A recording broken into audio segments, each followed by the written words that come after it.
And Ron, if you have not seen them in Pacific Rim, you're really missing something.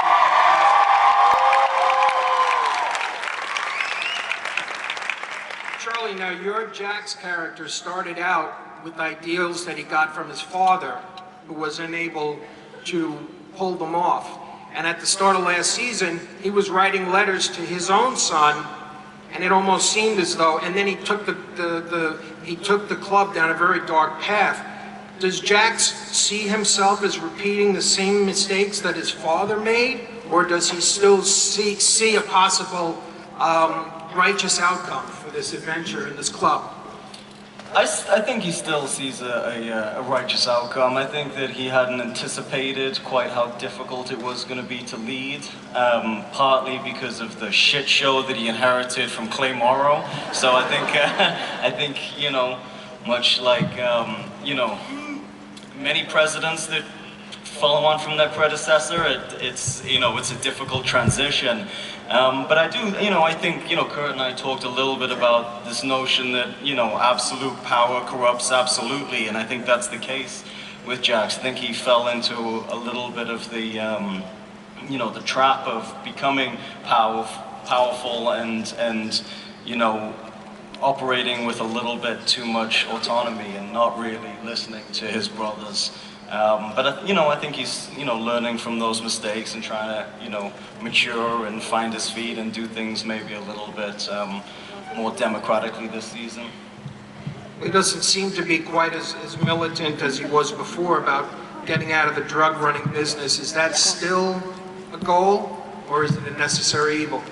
Yeah, I mean, I think ultimately, you know, I think that there's, you know, there's shades of gray. I mean, I think ultimately he needed to get out of guns and out of drugs and eventually out of everything illegal that's going to damage the club and his brothers. But, you know, I think those things take time, and it was just weighing one evil against the other. And, you know, drugs was a big thing, but also we need to get out of guns. There's a lot on his agenda, I think. Well, now, I think we all miss Ryan Hurst as Opie.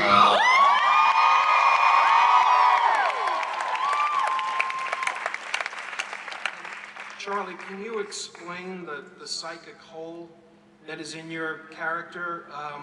Watching your friend, you know, after Jax watched his friend die, and how that hole will inform what happens in the upcoming season?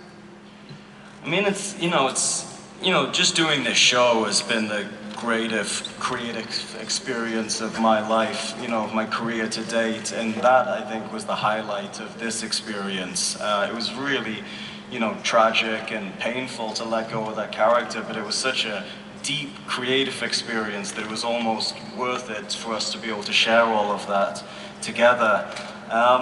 And you know, it left a little bit of a hole in me. I always anticipated that it was going to be me and Ryan, you know, Opie and Jax sitting at the head of the table at the end of this thing, and to kind of have that taken away from us was painful, and I think that it's left a big hole in Jax, you know, that I don't know if will ever get filled. But I think that, you know, to begin with, it was a driving force in some of that darkness. But I think, you know, as we've been going through this season so far, he's been trying to let that loss inform him in a more positive way, and try to inspire him the way John Teller does, to turn this club into what it needs to be, so those type of things don't keep happening.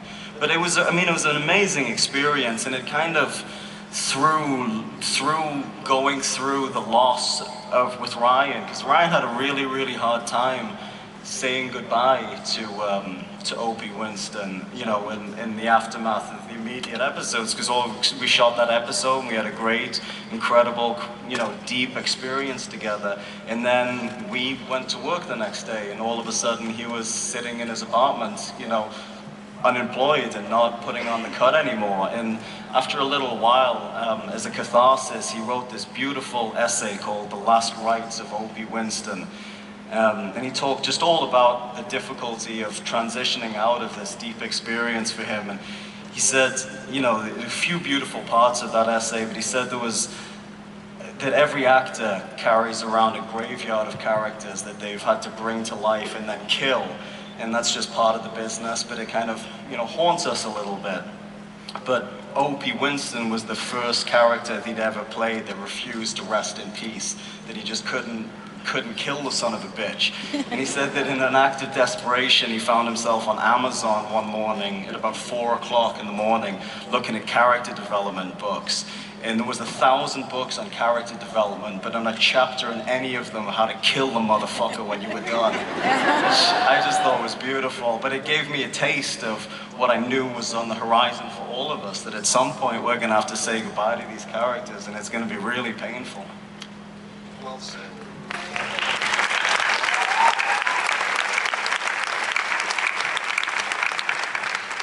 Now, Ron, you've taken Clay